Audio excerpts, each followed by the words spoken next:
আসসালামু আলাইকুম ওয়া রাহমাতুল্লাহি ওয়া বারাকাতুহু। আলহামদুলিল্লাহি রাব্বিল আলামিন ওয়াল আকিবাতু লিল মুত্তাকিন। আসসালাতু ওয়াসসালামু আলা নবিয়্যিল কারীম। প্রিয় শিক্ষার্থী, সম্মানিত অভিভাবকবৃন্দ এবং আইপিএইচএস অনলাইন স্কুলে যারা সংযুক্ত রয়েছেন, সবাইকে আন্তরিক অভিনন্দন জানিয়ে আজকের লাইভ ক্লাস শুরু করতে যাচ্ছি। আমি মোহাম্মদ মিকাইল, সহকারী শিক্ষক ধর্ম, ideal preparatory and high school, Kharampur, Sherpur. আজকের ক্লাস নবম শ্রেণীর ধর্ম ক্লাস, ইসলাম ও নৈতিক শিক্ষা। আমরা গত ক্লাসে তৃতীয় অধ্যায়ের প্রথম পাঠের আলোচ্য বিষয় ছিল ইবাদত। সেই ইবাদতের পরিচয়, প্রকারভেদ জেনে নিয়েছি। এই অধ্যায়েরই ধারাবাহিকভাবে আজকে পাঠ 2 থেকে পাঠ 5 পর্যন্ত সংক্ষিপ্ত আকারে আলোচনা করব ইনশাআল্লাহ। ওমা তাওফিক ইল্লা বিল্লাহ। পাঠ 2 এর আলোচ্য বিষয় হচ্ছে সালাত। প্রিয় শিক্ষার্থী, তোমাদের উদ্দেশ্যে বলছি, প্রত্যেক পাঠের শিরোনাম যেটা থাকবে সেই শিরোনামের শাব্দিক বিশ্লেষণ এবং পারিভাষিক পরিচয় আমাদের আয়ত্ত করে নিতে হবে। তো পাঠ 2 এর আলোচ্য বিষয় হচ্ছে সালাত। এই সালাতের শাব্দিক বিশ্লেষণ আমরা প্রথমেই আয়ত্ত করে নিব। সালাত শব্দটি আরবি শব্দ। এই সালাত শব্দটি ফার্সি শব্দের এর প্রতিশব্দ হচ্ছে নামাজ। এখানে একটা প্রশ্ন হতে পারে যে নামাজ কোন ভাষার শব্দ, অথবা প্রশ্ন হতে পারে সালাত শব্দের অর্থ কী। যদি প্রশ্ন হয় নামাজ কোন ভাষার শব্দ, তাহলে উত্তর হবে নামাজ ফার্সি ভাষার শব্দ। আর যদি প্রশ্ন হয় সালাত শব্দের অর্থ কী, আমরা যদি সালাত শব্দের অর্থ নামাজ দিয়ে দিই তাহলে ভুল হবে। সালাত শব্দের অর্থ আসলে নামাজ না। সালাত শব্দের শাব্দিক অর্থ হচ্ছে দোয়া, প্রার্থনা করা, রহমত কামনা করা। সালাত শব্দের শাব্দিক অর্থগুলো আমরা মনে রাখব। এটাতে বহু নির্বাচনী প্রশ্নেও থাকে যে সালাত শব্দের অর্থসমূহ নিম্নের কোনটি সঠিক। নামাজ দেওয়া থাকতে পারে, দোয়া দেওয়া থাকতে পারে, রহমত কামনা করা থাকতে পারে। তাহলে আমাকে জেনে নিতে হবে সঠিক অর্থ কয়টি আমাদের বইতে দেওয়া আছে। আমাদের বইতে সঠিক অর্থ দেওয়া আছে দোয়া, ক্ষমা প্রার্থনা করা ও রহমত বা দয়া কামনা করা। তাহলে সালাত শব্দের শাব্দিক অর্থ আমরা জেনে নিলাম। সালাত শব্দের পারিভাষিক সংজ্ঞা আমাদের মুখস্থ করে নিতে হবে। সালাতের পারিভাষিক সংজ্ঞা, অর্থাৎ সালাত কাকে বলে, এটা অনুধাবনমূলক প্রশ্নেও থাকে বা সংক্ষিপ্ত প্রশ্নেও থাকতে পারে। সালাতের সংজ্ঞা তোমাদের বইতে স্পষ্ট উল্লেখ রয়েছে যে সালাতের মাধ্যমেই যেহেতু বান্দা প্রভুর কাছে দোয়া করে থাকে, দয়া প্রার্থনা করে থাকে, রহমত কামনা করে থাকে, তাই একে সালাত বলে। সালাতের সংজ্ঞাটা আমরা খেয়াল রাখব যে ইবাদতের মাধ্যমে আল্লাহ রাব্বুল আলামিনের কাছে দোয়া করা হয়, রহমত কামনা করা হয়, ক্ষমা প্রার্থনা করা হয় এবং নির্দিষ্ট কিছু আরকান আহকাম পালন করা হয়, তাকেই সালাত বলে। তাহলে সালাতের শাব্দিক পরিচয় এবং পারিভাষিক পরিচয় আমরা জানতে পারলাম। এখন সালাতের গুরুত্ব সম্পর্কে আলোকপাত করব ইনশাআল্লাহ। আমরা একটু মনোযোগী হই সবাই। প্রিয় শিক্ষার্থী, আমরা যেহেতু 4টি পাঠ নিয়ে আলোচনা করব। প্রথম পাঠের আলোচ্য বিষয় হচ্ছে সালাত, এরপরে আছে সাওম, এরপরে জাকাত, এরপরে হজ। তাহলে প্রত্যেকটি পাঠের শিরোনামের শাব্দিক বিশ্লেষণ এবং পারিভাষিক বিশ্লেষণ বা পারিভাষিক পরিচয় আমরা আয়ত্ত করে নিয়ে তোমাদের প্রত্যেকটি বিষয়ের গুরুত্বের ব্যাপারে এখানে সাধারণভাবে উল্লেখ করা আছে যে ধর্মীয় গুরুত্ব বিশ্লেষণ করো। যেমন প্রশ্ন করা আছে সালাতের ধর্মীয় গুরুত্ব বিশ্লেষণ করো বা জাকাতের ধর্মীয় গুরুত্ব বিশ্লেষণ করো। অর্থাৎ সালাত, সাওম, জাকাত, হজ এই 4টি বিষয়েরই ধর্মীয় গুরুত্ব বিশ্লেষণ করো, এমন প্রশ্ন খুব গুরুত্বপূর্ণ। এটা প্রয়োগমূলক থাকে বা উচ্চতর দক্ষতায় থাকে, সৃজনশীলের। এখন আমরা সালাতের ধর্মীয় গুরুত্ব এবং সামাজিক গুরুত্ব সম্পর্কে কিছু আলোকপাত করব ধারাবাহিকভাবে জাকাতের, সাওমের, হজের। তো সালাতের ধর্মীয় গুরুত্ব প্রসঙ্গে প্রথমে একটা কথা, আসসালাতু রাসুল ইবাদত। সালাত হচ্ছে সমস্ত ইবাদতের মগজ বা মাথা। সালাত যেমন ইবাদতের মাথা, অনুরূপভাবেই যে মানব দেহের যদি চেহারা না থাকে বা মস্তিষ্ক না থাকে তাহলে এটাকে শনাক্ত করাই যায় না। অনুরূপভাবেই সালাতটাও তেমন। সমস্ত ইবাদত ঠিকভাবে সঠিকভাবে আদায় করে যদি সে সালাত কায়েম না করে কোনো ব্যক্তি, তাহলে তার কোনো ইবাদত আল্লাহ রাব্বুল আলামিনের কাছে গ্রহণীয় হবে কিনা ইন্নাল্লাহু আলাম। কেননা মহানবী সাল্লাল্লাহু আলাইহি ওয়াসাল্লাম বলেছেন, আউয়ালু মা ইউহাসাবু বিহিল আবদু ইয়াউমাল কিয়ামা আস-সালাহ। কিয়ামতের দিন বান্দাদের কাছ থেকে সর্বপ্রথম যে ইবাদতের হিসাব গ্রহণ করা হবে সেই ইবাদতের নাম হচ্ছে সালাত। অতএব কিয়ামতের দিন সর্বপ্রথম সালাতের হিসাব গ্রহণ করা হবে। সেজন্যই সালাত হচ্ছে সমস্ত ইবাদতের মূল বা প্রধান ইবাদত, খুবই গুরুত্বপূর্ণ ইবাদত, ঈমানের পরেই যার স্থান।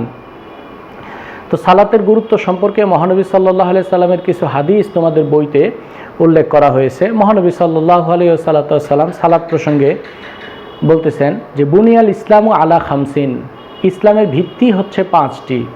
শাহাদাতু আল্লাহ ইলাহা ইল্লাল্লাহ, এই কথার সাক্ষ্য দেওয়া যে আল্লাহ ছাড়া কোনো মাবুদ নাই, মুহাম্মাদুর রাসূলুল্লাহ সাল্লাল্লাহু আলাইহি সাল্লাম, এবং মুহাম্মদ সাল্লাল্লাহু আলাইহি সাল্লাম আল্লাহর রাসূল। এটা হচ্ছে প্রথম ভিত্তি বা প্রধান ভিত্তি।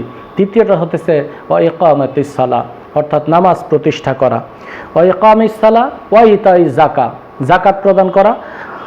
ওয়া সাওমি রমাদান ওয়াল হজ, রমজান মাসে রোজা পালন করা এবং বাইতুল্লাহ শরীফের হজ করা। তাহলে এখান থেকে স্পষ্ট এই বিষয়টা, সালাত হতেছে ইসলামের দ্বিতীয় স্তম্ভ। এখানে একটা গুরুত্বপূর্ণ প্রশ্নও রয়ে গেছে যে সালাত ইসলামের কততম স্তম্ভ বা ভিত্তি। সালাত ইসলামের দ্বিতীয়তম স্তম্ভ বা ভিত্তি। তো এই হাদিসে সালাতের গুরুত্বের দিক থেকে ঈমানের পরেই উল্লেখ করা হয়েছে। তো এখান থেকেও সালাতের গুরুত্ব ফুটে উঠেছে। সালাত মানুষকে শারীরিকভাবে সুস্থতা দান করে। সালাত মানুষকে খুব সকাল সকাল ঘুম থেকে ওঠার অভ্যাস করে।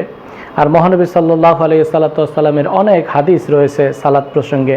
মহানবী সাল্লাল্লাহু আলাইহি সাল্লাম বলেছেন, তাবারানী শরীফে হাদিস খানা উল্লেখ করা হয়েছে, যে ব্যক্তি মনোযোগ সহকারে সালাত আদায় করে, অর্থাৎ উত্তম রূপে ওযু করে, উত্তম রূপে রুকু সেজদা করে, উত্তম রূপে কেরাত তেলাওয়াত করে, তাসবিহ তাহলিলগুলি পাঠ করে, মহানবী সাল্লাল্লাহু আলাইহি সাল্লাম বলতেছেন কিয়ামতের দিন ওই সালাত আদায়কারীর জন্য নূর হবে, যে কিয়ামতের দিন সবাই অন্ধকারে নিপতিত থাকবে আর সালাত আদায়কারীরা আলো পাবে, তাদের সাথে একটা নূর থাকবে, উজ্জ্বল আলো থাকবে। তাবারানী শরীফের হাদিস। তো মহানবী সাল্লাল্লাহু আলাইহি সাল্লাম সালাত প্রসঙ্গে আরও অনেক হাদিসে গুরুত্বপূর্ণ কথা উপস্থাপন করেছেন। যেমন মহানবী সাল্লাল্লাহু আলাইহি সাল্লাম তার সাহাবীদেরকে জিজ্ঞাসা করলেন যে কারো বাড়ির সামনে যদি একটা নহর থাকে, অর্থাৎ নদী থাকে, স্রোতধারা থাকে, সেই স্রোতে অর্থাৎ সেই স্রোত বিশিষ্ট ঝর্ণাতে কেউ যদি গোসল করে তাহলে কি তার শরীরে কোনো ময়লা থাকতে পারে? সাহাবীগণ বললেন, ইয়া রাসূলুল্লাহ, যত্ন সহকারে 5 বার যদি কেউ এমন পানিতে গোসল করে তার শরীরে তো কোনো ময়লাই থাকতে পারে না। মহানবী সাল্লাল্লাহু আলাইহি সাল্লাম তখন বললেন যে 5 ওয়াক্ত সালাত হলো অনুরূপ। 5 ওয়াক্ত সালাত মনোযোগ সহকারে উত্তম রূপে যে আদায় করবে তার আমলনামায় কোনো গুনাহ জমাই থাকতে পারে না। তো আল্লাহ রাব্বুল আলামিনের হাবিব সাল্লাল্লাহু আলাইহি সাল্লামের সালাতের গুরুত্ব প্রসঙ্গে অনেক কথাই বলেছেন। তোমাদের বইতে সালাতের ধর্মীয় গুরুত্ব খুব সুন্দরভাবে সাজানো গোছানো করে দেওয়া আছে। যদি প্রশ্ন এমন হয় যে সালাতের ধর্মীয় গুরুত্ব বিশ্লেষণ করো, তাহলে আমরা মেইন বইয়ের আলোকে সুন্দরভাবে সাজিয়ে গুছিয়ে উত্তর দেওয়ার জন্য চেষ্টা করব। এরপরে সালাতের সামাজিক গুরুত্ব প্রসঙ্গে কথা। মানুষ সামাজিক জীব, সমাজবদ্ধ হয়ে আমাদেরকে বসবাস করতে হয়। আর নামাজের মাধ্যমে 5 ওয়াক্ত নামাজে কেউ যদি উপস্থিত হয়, আর সালাত তো জামাতের সাথে আদায় করার জন্য আল্লাহ রাব্বুল আলামিন নিজে নির্দেশ দিয়েছেন, ওয়ারকাউ মা'আর রাকিঈন। সূরা আল বাকারাতে 43 নং আয়াতে আল্লাহ রাব্বুল আলামিন বলেন, ওয়ারকাউ মা'আর রাকিঈন, অর্থাৎ তোমরা রুকুকারীদের সাথে রুকু করো। তাহলে সালাত সম্মিলিতভাবে একটি জায়গায়, একটি স্থানে, যেটাকে আমরা মসজিদ বলে থাকি, সেইখানে জামাতের সাথে আদায় করতে হবে। আর 5 বার জামাতের সাথে সালাত আদায় করার মাধ্যমে পরস্পর দেখা করার একটা সুযোগ আমাদের থাকে। সেইখানে একজন আরেকজনের কুশলাদি বিনিময় করার একটা সুযোগ থাকে। কেউ নামাজে আসলো না, প্রশ্ন উঠতে পারে যে সে কেন আসলো না, আমরা তার খবর নিয়ে দেখতে পারি যে সে কি অসুস্থ নাকি অন্য কোনো বিপদে আপদে রয়েছে। তো সালাতের সামাজিক গুরুত্বের মধ্যে এই কথাগুলো হয়তো বা উল্লেখ করা যেতে পারে। আর সালাতের সামাজিক গুরুত্ব তোমাদের বইতে স্পষ্ট উল্লেখ করে দেওয়া আছে, সেইখান থেকে সাজিয়ে গুছিয়ে একটা উত্তর দিতে হবে। তো সালাতের পরিচয়, ধর্মীয় গুরুত্ব এবং সামাজিক গুরুত্ব সম্পর্কে আমরা কিছুটা ধারণা পেলাম। এরপর আমরা চলে যাব জাকাত পাঠে। তো জাকাতের প্রথমেই পরিচয় আমরা জেনে নিব যে জাকাতের পরিচয় প্রসঙ্গে তোমাদের বইতে স্পষ্ট উল্লেখ করা হয়েছে। জাকাত শব্দটি আরবি শব্দ, বোর্ডে একটু লক্ষ্য করো, আয-যাকাতু। জাকাত শব্দটি আরবি শব্দ যার আবিধানিক অর্থ, ভুল বলছিলাম, প্রথমে আমরা ধারাবাহিকভাবে আলোচনা করি। জাকাত শব্দটি না নিয়ে আমরা সাওম প্রসঙ্গে আলোচনা করি, এরপরে আমরা জাকাত পাঠে যাই। 3 নম্বর পাঠে সাওম সম্পর্কে আলোচনা করা আছে, তাহলে আমরা সাওম সম্পর্কে একটু আলোকপাত করি। প্রথমে সাওম শব্দটি আরবি শব্দ, আস-সাওমু। সাওম শব্দটি আরবি শব্দ। সাওম শব্দের অর্থ হচ্ছে বিরত থাকা। সাওম শব্দটির অর্থ হচ্ছে বিরত থাকা, বেঁচে থাকা বা পরিহার করা, বর্জন করা ইত্যাদি। সাওম শব্দের একটা ফার্সি শব্দ আমাদের কাছে খুব পরিচিত। সাওমের ফার্সি প্রতিশব্দ হচ্ছে রোজা। তাহলে এখানে একটা প্রশ্ন হতে পারে যে সাওম শব্দের অর্থ কি? সাওম শব্দের অর্থ বিরত থাকাই দিতে হবে, আর যদি আমরা বলি সাওম শব্দের অর্থ হচ্ছে রোজা, তাহলে উত্তরটা ভুল হবে। সাওম শব্দের ফার্সি প্রতিশব্দ কি, এরকম প্রশ্ন আসে আমরা দেখে থাকি, তাহলে তখন উত্তর হবে সাওম শব্দের ফার্সি প্রতিশব্দ হচ্ছে রোজা। তাহলে সাওমের শাব্দিক পরিচয় আমরা জেনে নিলাম।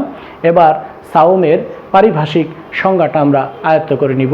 সাওমের পারিভাষিক সংজ্ঞা একদম সহজভাবে উল্লেখ করা আছে বইতে।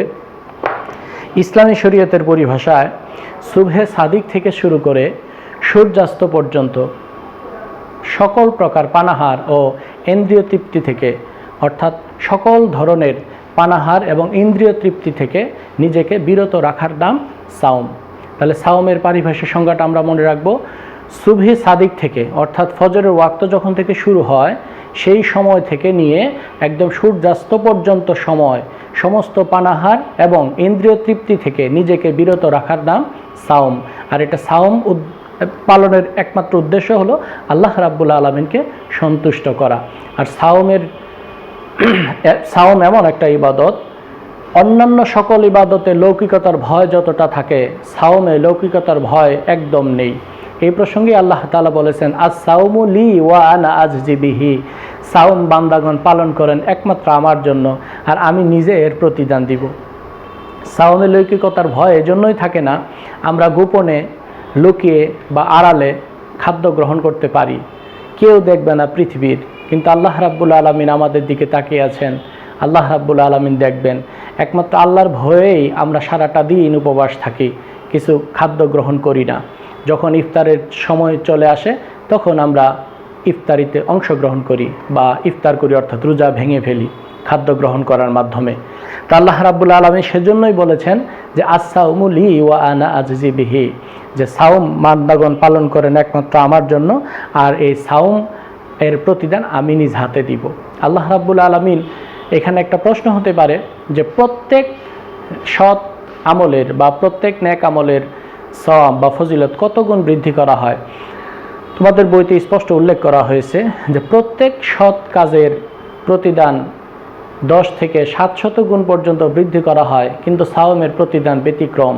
সাওমের প্রতিদান আল্লাহ রাব্বুল আলামিন নিজ হাতে বান্দাকে দিবে। সেজন্যই মহানবী সাল্লাল্লাহু আলাইহি ওয়াসাল্লাম বলেছেন যে রোজাদারদের জন্য 2টা সুখবর বা 2টা সুখকর সময় আসবে। একটা হতেছে 2টা আনন্দ করার সময় আসবে, একটা হতেছে ইফতারের সময়, আর একটা হচ্ছে কিয়ামতের ময়দানে, যেদিন আল্লাহ রাব্বুল আলামিন নিজ হাতে সাওমের প্রতিদান বান্দার হাতে উপস্থাপন করবেন সেদিন। মহানবী সাল্লাল্লাহু আলাইহি ওয়াসাল্লামের আরও অনেক মুখ নিঃসৃত বাণী রয়েছে সাওম সম্পর্কে। সময় স্বল্পতার কারণে আমরা হয়তো এখানে সব আলোকপাত করার সময় পাবো না। তো এখন আমরা চলে যাব সাওমের নৈতিক শিক্ষাতে। এখানে একটা প্রয়োগমূলক বা উচ্চতর দক্ষতা একটা প্রশ্ন থাকে যে সাওমের নৈতিক শিক্ষা বিশ্লেষণ করো পাঠ্য বইয়ের আলোকে। তখন আমরা সাওমের নৈতিক শিক্ষা উল্লেখ করব। সাওমের নৈতিক শিক্ষার মূল কথা হলো সাওমের দ্বারা মানুষ সমস্ত ধরনের অন্যায় অশ্লীল কাজ থেকে বিরত থাকে। কেননা সাওমের ক্ষেত্রে বলা হয়েছে আসিয়ামু জুন্নাহ, সাওম হচ্ছে রোজাদারের জন্য ঢাল স্বরূপ। যত অন্যায় বা পাপ কাজ রয়েছে বা শয়তানি প্ররোচনা রয়েছে সমস্ত কিছুর থেকে ঢাল স্বরূপ। ঢাল যেমন শত্রুপক্ষের হাত থেকে নিজেকে আত্মরক্ষা করতে সাহায্য করে, অনুরূপভাবে সাওম সমস্ত ধরনের অন্যায় অশ্লীলতা থেকে বান্দাকে বাঁচিয়ে রাখতে সাহায্য করবে। হাদিসটা বুখারী ও মুসলিমে উল্লেখ করা হয়েছে। এখানে একটা প্রশ্ন হয় যে সাওম ঢাল স্বরূপ, এই বাণীটি কোন গ্রন্থের? আমাদের গ্রন্থের নাম অবশ্যই মনে রাখতে হবে বুখারী ও মুসলিমের। এই ধরনের ছোট আকারের এবং গুরুত্বপূর্ণ হাদিসগুলো সংক্ষিপ্ত প্রশ্নে এসে থাকে। তাহলে আমরা হাদিসটা এই ধরনের হাদিসগুলো গ্রন্থের নাম সহ আমরা একটা আয়ত্তে রাখার চেষ্টা করব। তাহলে সাওমের নৈতিক শিক্ষার আমরা মূল কথা উল্লেখ করব এটাই যে আল্লাহ রাব্বুল আলামিন সাওমকে ফরজ করেছেন মানুষকে তাকওয়াবান করার জন্য। আল্লাহ রাব্বুল আলামিন বলেছেন কুতিবা আলাইকুমুস সিয়াম কামা কুতিবা আলাল্লাযিনা মিন ক্বাবলিকুম লাআল্লাকুম তাত্তাকুন। আল্লাহ রাব্বুল আলামিন বলছেন যে এই রোজা অর্থাৎ সাওম শুধু তোমাদের উপরেই ফরজ নয়, তোমাদের পূর্ববর্তী নবী রাসূলদের উপরও এটা ফরজ ছিল। এবং আল্লাহ রাব্বুল আলামিন এই আয়াতের শেষাংশে বলতেছেন লাআল্লাকুম তাত্তাকুন, তোমাদের তাকওয়াশীল করার জন্য বা তোমাদের মুত্তাকি বানানোর জন্য আমি সাওমকে ফরজ করেছি। তো সাওম পালনের মাধ্যমে একজন মানুষ যদি তাকওয়াবান হয়ে যায়, মুত্তাকি হয়ে যায়, আর মুত্তাকি ব্যক্তি কখনোই কোনো ধরনের অনৈতিক কাজে জড়িয়ে পড়তে পারে না, কোনো ধরনের অন্যায় অশ্লীলতা বা পাপ কাজে জড়িয়ে পড়তে পারে না। তাহলে এখান থেকে আমরা স্পষ্ট হলাম যে সাওমের নৈতিক শিক্ষা বিশ্লেষণ করতে গেলে তাকওয়ার বিষয়টি আমাদের উল্লেখ করতে হবে। যে একজন মুত্তাকি ব্যক্তি যদি তাকওয়াবান হয়ে যায়, তাকওয়াবান হওয়ার কারণে সে মুত্তাকি হয়, আর মুত্তাকি ব্যক্তি কোনো পাপ কাজে জড়াতেই পারে না, তাহলে সাওম এর নৈতিক শিক্ষা খুব গুরুত্বপূর্ণ। সাওম আমাদের নৈতিকতাই শিক্ষা দেয়। সাওম পালনকারী ব্যক্তি কখনো অনৈতিক কাজে জড়িয়ে পড়তে পারে না। এরপরে আমাদের পাঠ্য বইতে উল্লেখ করা হয়েছে সাওমের সামাজিক শিক্ষা, সাওমের ধর্মীয় শিক্ষা বা ধর্মীয় গুরুত্ব। তো যে তোমাদের আগেই বললাম যে বরাবর প্রত্যেকটির ধর্মীয় গুরুত্ব, সামাজিক গুরুত্ব এটা কমন। হজের ক্ষেত্রেও রয়েছে, সালাতের ক্ষেত্রেও রয়েছে, সাওমের ক্ষেত্রেও রয়েছে, জাকাতের ক্ষেত্রেও রয়েছে। তো এইখান থেকে আমরা এখন সাওমের সামাজিক শিক্ষা সম্পর্কে একটু আলোকপাত করব। পৃথিবীতে বিভিন্ন ধরনের লোক বসবাস করে, কেউ বা অর্ধাহারে কেউ বা অনাহারে বসবাস করে, দিনাতিপাত করে, জীবনযাপন করে। তো আমাদের সমাজে যারা দরিদ্র মানুষ রয়েছে, যারা অসহায় রয়েছে, তাদের অভাব অনটন বোঝার জন্যও এই সাওম সাহায্য করে। সাওম পালন করার মাধ্যমে আমরা বুঝতে পারি সারাদিন না খেয়ে থাকার যন্ত্রণাটা কিছুটা হলেও উপলব্ধি করতে সক্ষম হই। তো যখন সাওম পালনের মাধ্যমে আমরা এই কষ্ট উপভোগ করব, তখন সমাজের যারা দরিদ্র মানুষ আছে তাদের অন্নদান করতে হয়তো বা আমরা উৎসাহিত হব যে আমরা তো রোজার সময় শুধু না খেয়ে থাকি, আর তারা তো স্বাভাবিকভাবেই অর্ধাহারে অনাহারে দিনাতিপাত করছে। তো তাদের প্রতি আমরা যারা সামর্থ্যবান রয়েছি তারা হয়তো বা তাদের খাদ্য দান করতে বা বিভিন্ন ধরনের সহযোগিতা করতে উৎসাহিত হব। সাওম পালনের এই সামাজিক গুরুত্ব প্রসঙ্গে মহানবী সাল্লাল্লাহু আলাইহি সাল্লাম বলেছেন যে সাওম হচ্ছে সহানুভূতির মাস, সাওম হচ্ছে সহানুভূতির মাস। এই হাদিসটা মহানবী সাল্লাল্লাহু আলাইহি সাল্লামের মুখ নিঃসৃত বাণী। এটা বর্ণিত হয়েছে ইবনে খুজাইমা, অর্থাৎ ইবনে খুজাইমা এই হাদিসখানা উল্লেখ করেছেন মহানবী সাল্লাল্লাহু আলাইহি সাল্লামের পবিত্র বাণী যে এই মাস হতেছে সহানুভূতির মাস। আর মহানবী সাল্লাল্লাহু আলাইহি সাল্লামের সাহাবী, রাসূল সাল্লাল্লাহু আলাইহি সাল্লামের সাহাবী শ্রেষ্ঠ মুফাসসির ইবনে আব্বাস, আব্দুল্লাহ ইবনে আব্বাস রাদিয়াল্লাহু তাআলা আনহু বলেছেন যে রমজান মাস এলে মহানবী সাল্লাল্লাহু আলাইহি সাল্লামের দানশীলতা বেড়ে যেত। পৃথিবীতে সমস্ত মানুষদের মধ্যে মহানবী সাল্লাল্লাহু আলাইহি সাল্লাম সবচেয়ে দানশীল ছিলেন, আর রমজান মাস এলে মহানবী সাল্লাল্লাহু আলাইহি সাল্লামের দানশীলতা আরও বেড়ে যেত। এই হাদিসটা উল্লেখ করা হয়েছে বুখারী ও মুসলিম শরীফে। তাহলে মহানবী সাল্লাল্লাহু আলাইহি সাল্লামের বাণী থেকে আমরা সামাজিক গুরুত্ব কিছুটা বুঝতে পারলাম যে রমজান মাসে বেশি পরিমাণে দান সদকা করার ব্যাপারে উৎসাহিত করা হয়েছে। আর সামাজিকভাবে যারা অবহেলিত বা যারা দরিদ্র তাদেরকে যদি আমরা বিভিন্নভাবে সেবা প্রদান করে বা আর্থিক সাহায্য করে যদি তাদের উপকার করতে পারি তাহলে সাওমের সামাজিক শিক্ষা আমাদের মাধ্যমে ফুটে উঠবে ইনশাআল্লাহ।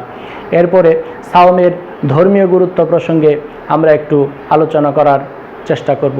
সাওমের ধর্মীয় গুরুত্ব প্রসঙ্গে মহানবী সাল্লাল্লাহু আলাইহি ওয়াসাল্লাম বলতেছেন, এটা হাদিসে কুদসিতে রয়েছে, যে হাদিসটা আমরা একটু আগে জানতে পেরেছি যে আস-সাওমু লি ওয়া আনা আজজি বিহি, বান্দাগণ সাওম পালন করেন থাকেন একমাত্র আমার জন্য, আমি এর প্রতিদান দিব। এটা আল্লাহর বাণী। আল্লাহর বাণী যেটা হাদিসে থাকে, অর্থাৎ যে হাদিসের শুরুতে আল্লাহ তাআলা বলেছেন এমন কথা থাকে, ওইটাকে হাদিসে কুদসি বলে, অর্থাৎ পবিত্র বাণী বলে।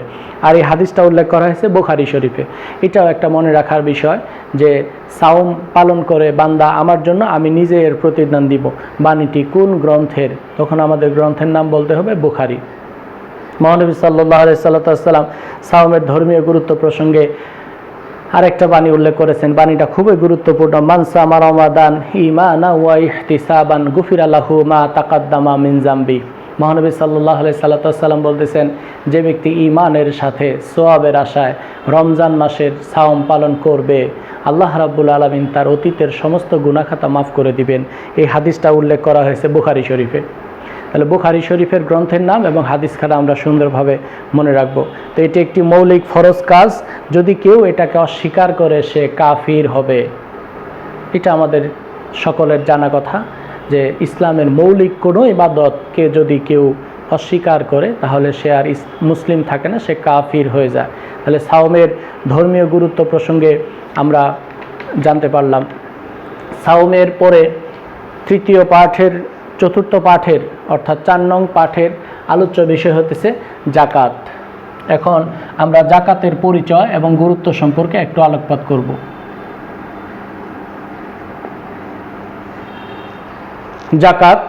জাকাত এটাও সালাত, সাওম এর মতো আরবি শব্দ। জাকাত শব্দটি আরবি ভাষার শব্দ। অর্থনৈতিকভাবে গরিব এবং ধনী উভয় শ্রেণীর মানুষ আমাদের সমাজে বসবাস করে থাকে। এই উভয় শ্রেণীর মানুষের মধ্যে সমন্বয় করার জন্য আল্লাহ রাব্বুল আলামিন জাকাতকে ফরজ করে দিয়েছেন। জাকাত ফরজের অন্যতম গুরুত্ব হতেছে অর্থনৈতিক ভারসাম্য রক্ষা করা, অর্থাৎ ধনী এবং গরিবদের মধ্যে যে অর্থনৈতিক বৈষম্য রয়েছে, এই অর্থনৈতিক বৈষম্যকে দূর করে উভয়ের মধ্যে একটা সেতু বন্ধ তৈরি করার জন্য আল্লাহ রাব্বুল আলামিন জাকাত ফরজ করে দিয়েছেন। তো জাকাত শব্দের শাব্দিক পরিচয় আমরা জানব এখন। জাকাত শব্দের শাব্দিক অর্থ হতেছে বৃদ্ধি, পবিত্রতা, পরিচ্ছন্নতা ইত্যাদি। জাকাত শব্দের শাব্দিক অর্থসমূহ আমরা স্পষ্ট করে মনে রাখব: পবিত্রতা, পরিশুদ্ধতা ও বৃদ্ধি পাওয়া।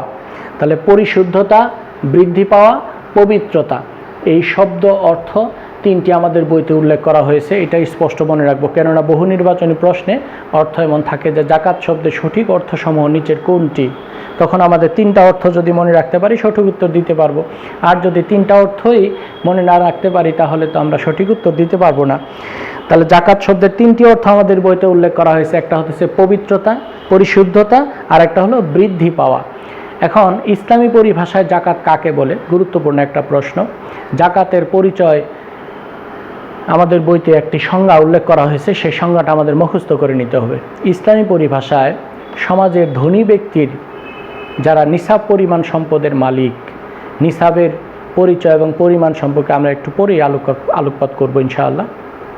যারা নিসাব পরিমাণ সম্পদের মালিক তাদের উপরে জাকাত ফরজ।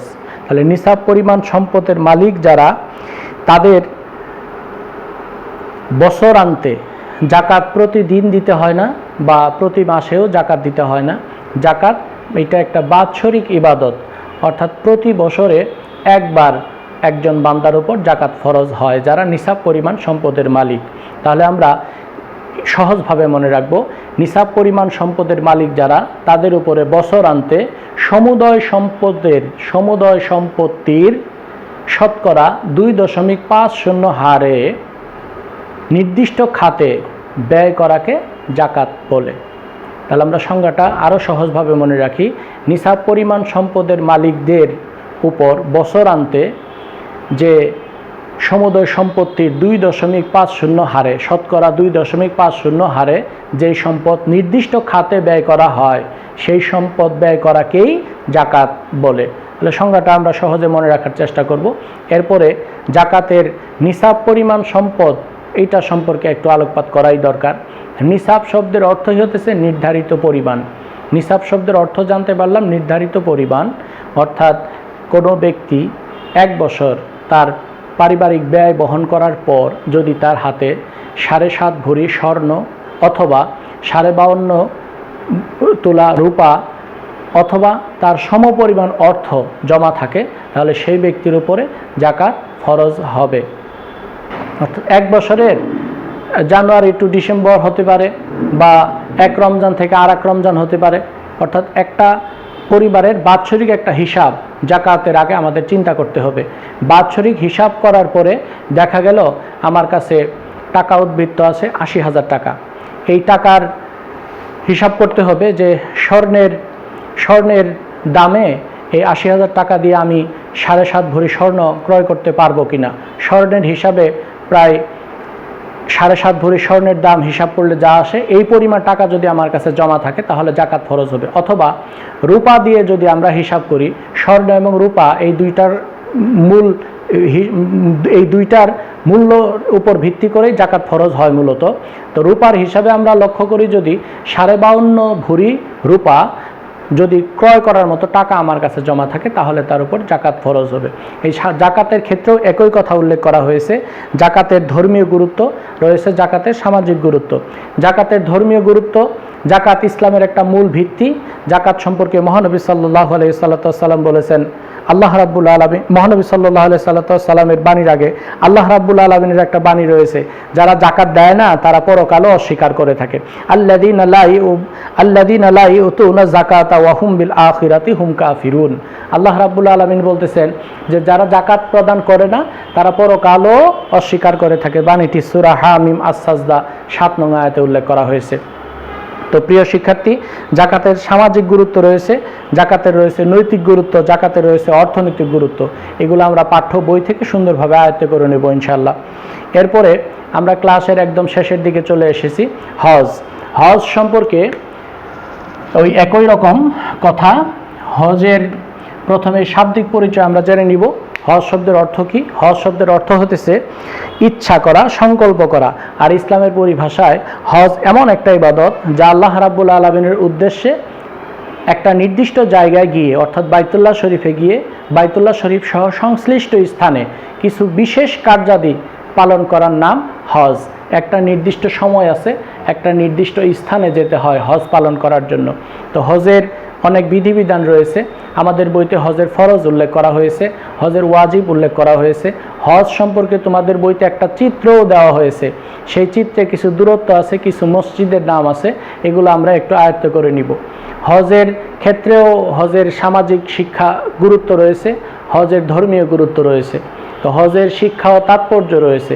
এই প্রশ্নগুলো বড় প্রশ্নে, অর্থাৎ সৃজনশীলের প্রয়োগমূলকে বা উচ্চতর দক্ষতায় থাকে। তো প্রিয় শিক্ষার্থী, অনেক কথাই বললাম 4টি পাঠ সম্পর্কে সংক্ষিপ্ত আকারে। তো আমার মতো করে আমি বললাম। তোমাদের কোনো সমস্যা থাকলে বা কোনো কিছু না বুঝে থাকলে তোমরা কমেন্ট করে জানাবে, আমরা তোমাদের প্রশ্নের উত্তর দেওয়ার চেষ্টা করব ইনশাআল্লাহ। আর এই আমার লেকচার শেষে, অর্থাৎ এই লাইভ ক্লাস শেষে আমাদের IPHS অনলাইন স্কুল যে গ্রুপ আছে, এই গ্রুপে পোস্ট করা থাকবে যে এই 4টি পাঠের উপর গুরুত্বপূর্ণ কিছু প্রশ্ন ওই আমাদের গ্রুপে পোস্ট করা থাকবে। এটা তোমরা বাড়ির কাজ হিসেবে গ্রহণ করে এই কাজটি সম্পন্ন করে ছোট বড় প্রায় 30টা প্রশ্ন খুব গুরুত্বপূর্ণ আমি তোমাদের জন্য বাছাই করেছি। সেই প্রশ্নগুলো তোমরা একটু আয়ত্তে নিবে এবং সেই প্রশ্নগুলো সঠিক উত্তর খাতায় লিখে আমাদেরকে দেখাতে পারো। দেখালে আমরা ধন্য হব। আমি মনে করব যে আমি সার্থক হয়েছি বা আমার ক্লাসটা সফল হয়েছে, তোমরা কিছুটা উপকৃত হয়েছো। তো প্রিয় শিক্ষার্থীদের সুস্থতা কামনা করে, সম্মানিত অভিভাবকদের সুস্থতা কামনা করে এবং আল্লাহ রাব্বুল আলামিনের কাছে এই প্রার্থনা করে যে ইসলামের যত মৌলিক বিষয় আছে আমাদের সঠিকভাবে যেন আল্লাহ রাব্বুল আলামিন পালন করার তৌফিক দান করেন। ওমা তাওফিক ইল্লা বিল্লাহ। আজ এই পর্যন্তই। আসসালামু আলাইকুম ওয়া রাহমাতুল্লাহ।